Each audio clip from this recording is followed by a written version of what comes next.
Video pada malam ini sedikit berbeza. Mari kita pahami apa itu crewing dan apakah tugas mereka sebenarnya.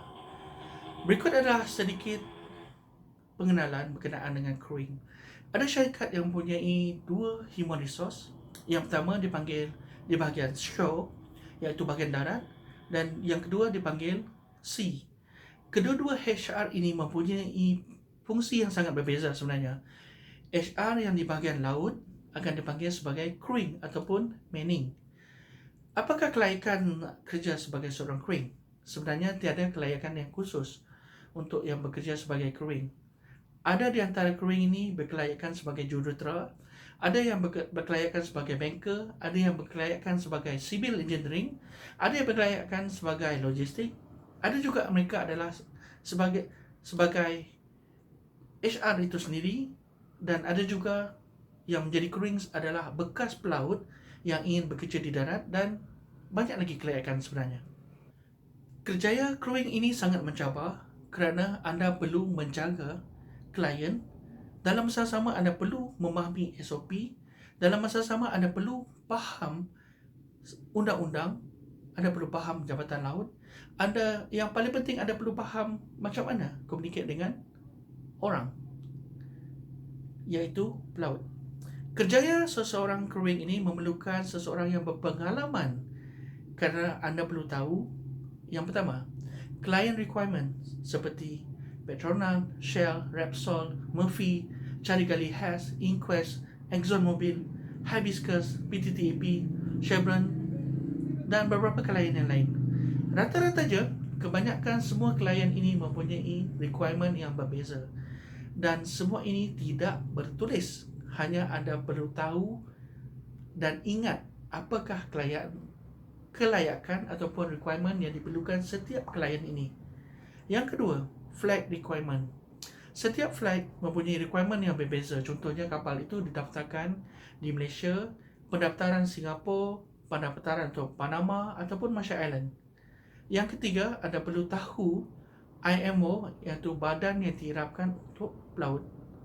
Yang keempat, seorang crewing juga perlu tahu berkenaan dengan MLC, iaitu badan kebajikan yang menjaga keseluruhan kebajikan untuk pelaut di seluruh dunia. Yang kelima, seorang crewing juga perlu tahu berkenaan dengan STCW ataupun Standard Training, Certification and Watchkeeping.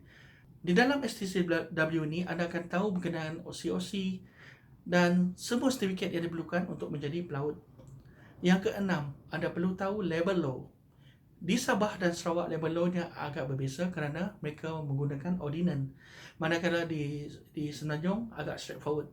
Yang ini labor law ni, bila ada sebarang kemuskilan ataupun sebarang permasalahan berkenaan dengan kru. Yang ketujuh, immigration. Anda perlu tahu setiap immigration di Sabah Sarawak juga berbeza dengan di Semenanjung. Ini adalah kerana akta semasa pembentukan Malaysia 1963, di mana Sarawak, Sabah mempunyai ordinans mereka tersendiri. Yang ke-8, undang-undang pelaut daripada negara pelaut itu berasal. Contohnya, bagaimanakah undang-undang pelaut sekiranya pelaut itu berasal daripada Indonesia, Myanmar, Filipina dan India, Ukraine dan sebagainya. Yang ke-9, seseorang crewing itu perlu belajar berkenaan dengan SOP syarikat. Apa yang boleh, apa yang tidak boleh akan tertera pada SOP syarikat. Yang ke-10, seseorang crewing perlu tahu berkenaan dengan Seafarers Employment Agreement, iaitu itu adalah crew agreement bagi pelaut. Dan apa yang tertera dalam crew agreement, mungkin kita siapa-siapa pun tidak boleh menghafal, tetapi kita perlu tahu di manakah perlunya mencari semua maklumat yang diperlukan di dalam crew agreement tersebut. Contohnya seperti gaji, insurans dan juga perkara-perkara yang lain. Yang ke-11, anda perlu tahu sebagai crewing, anda perlu tahu insurans policy di atas kapal. Insurans polisi untuk pelaut menggunakan PNI Club. Ada beberapa buah company mempunyai insurans mereka tersendiri selain daripada insurans yang diberikan oleh PNI Club. mereka mempunyai insurans tambahan untuk pelaut mereka seperti contohnya Alliance.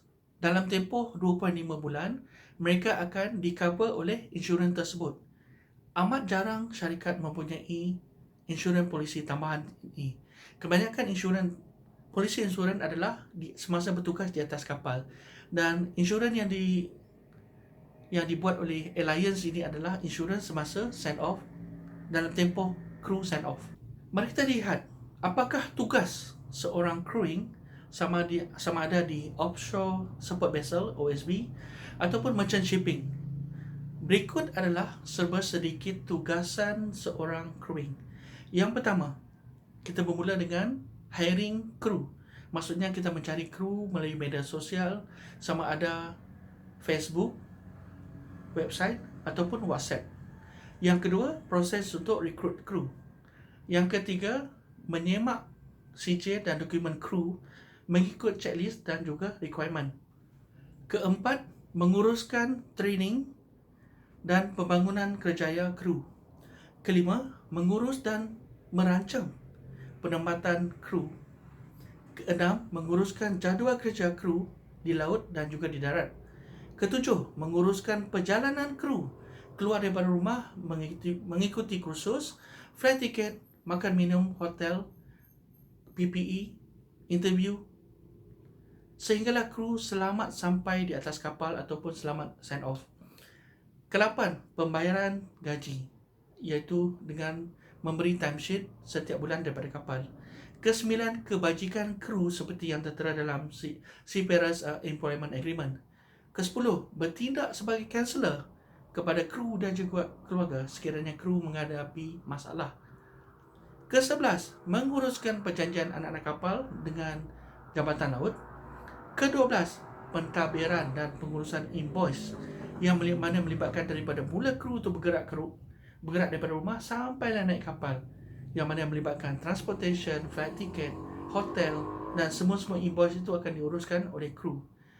Ke-13, memastikan CJ, dokumen dan segala requirement yang diperlukan semasa audit lengkap. Semasa audit dari pihak klien, Jabatan Laut ataupun ISO yang melibatkan internal audit.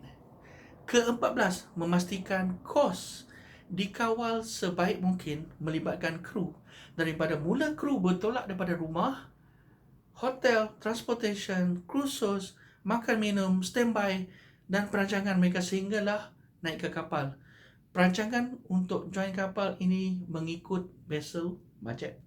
Yang ke-15 adalah crewing juga diperlukan untuk bermesyuarat dengan klien, Jabatan Laut ataupun syarikat sekiranya dipanggil ataupun diperlukan, dan setiap pagi mempunyai morning meeting untuk update setiap tugasan anda, sama ada kapal anda tengah on hire, off hire, new hire ataupun long term charter, ataupun anda mempunyai prospek kapal untuk on hire. Semoga sedikit sebanyak penjelasan ini membantu anda untuk memahami apa itu tugas crewing dan apa itu crewing. Kerana tugas seorang crewing sangatlah berat sebenarnya, bila mana mereka perlu berdepan dengan semua cabaran ini, lebih-lebih lagi dengan pelaut. Semoga anda sebagai pelaut dan pihak crewing saling bekerjasama. Begitu juga dengan pihak klien, Jabatan Laut Malaysia, NGO ataupun persatuan. Semoga perkongsian ini membantu semua dan bermanfaat. Terima kasih.